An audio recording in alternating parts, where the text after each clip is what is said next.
prices.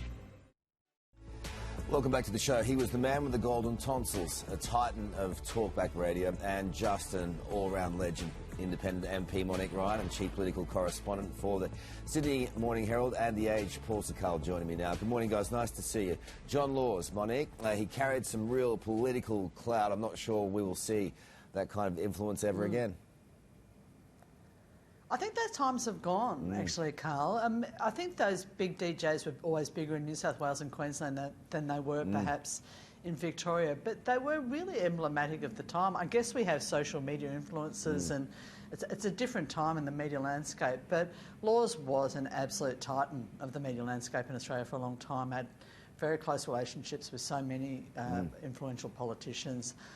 I think back to him and Paul Keating and the Banana Republic comment. It was a real moment in time for the country. So it is a line in the sand, I think, in terms of how the media landscape has changed in Australia. That's for sure. Paul, I know you're all about Ross Stevenson on 3AW, and let's face it, who isn't? But that relationship between big-time radio presenters and politicians may well be, as Monique said, a thing of the past. I do love Ross and spent much of my youth at my grandparents' house listening to my grandfather listen to Ross. So you're aging him now. I'm a talkback fan. But I think it's interesting to say, like, we definitely don't live in the same age of mass broadcast where everyone's listening to the same 2 or 3 talkback hosts. But we talk a lot these days about podcasters and also like Twitch streamers, which to listeners who don't know, this is young people who sit on a computer all day and listen to a guy just do a long spiel as they're playing a video game. These people are huge internationally. And they're all really part of the art form of talkback radio that started in the 60s and 70s. So it's variations of it. And yeah, John Laws did have very unique influence. Paul Keating once said that if you change John Laws' opinion, you change the opinion of Middle Australia. So very special character. That's for sure. Well done. All right, moving along, and Albo's leaving the door open, it seems, for more energy subsidies. Monique, is this an admission? Do you think the transition to renewables is going to be longer and more painful and more expensive than we thought? Well, it's a really concerning time. We're hearing from Australians across the board that they're struggling. They're struggling to put food on the table. They're struggling with rents and mortgages. And energy prices are a big part of the costs that they're struggling to deal with. And so I think it is probably appropriate that we think about continuing energy rebates until we see some relief in other parts of the economy. Inflation's not going in the right direction, and it's a tough time for many Australians.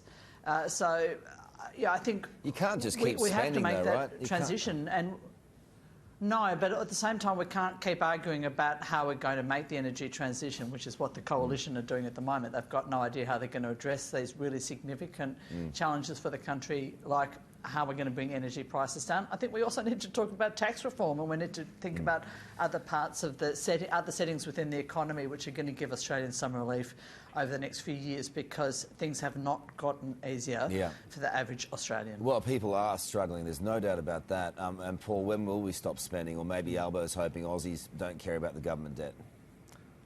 They've cost $7 billion, you're right, Carl, over the last couple of years, so they're not cheap.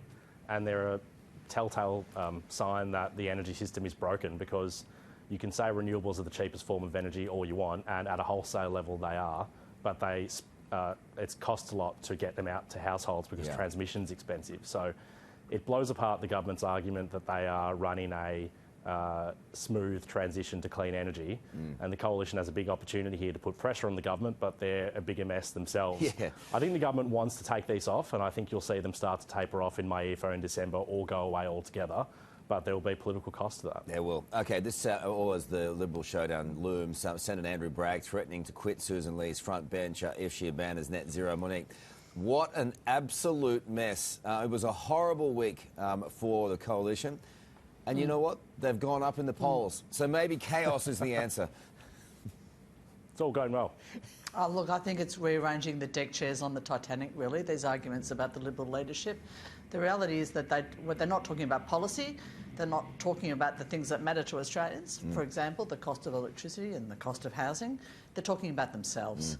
And so, you know, they're not going to make any inroads politically in this country until they stop arguing about who's going to be the next leader and how soon it is going to be before they depose Susan Lee.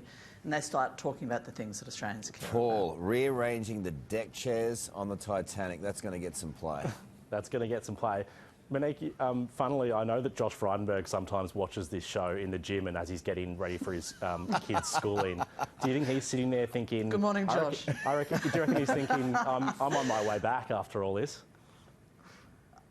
I would be thinking, well, that's not an attractive concept. I mean, these guys couldn't argue whether or not they want to have milk in their tea. I wouldn't want to be taking on the leadership of that lot at this point in time. Josh is welcome to it, I think. Good answer. Thank you, guys. Take care. Thanks. Appreciate it. Jane. Your 7am news is just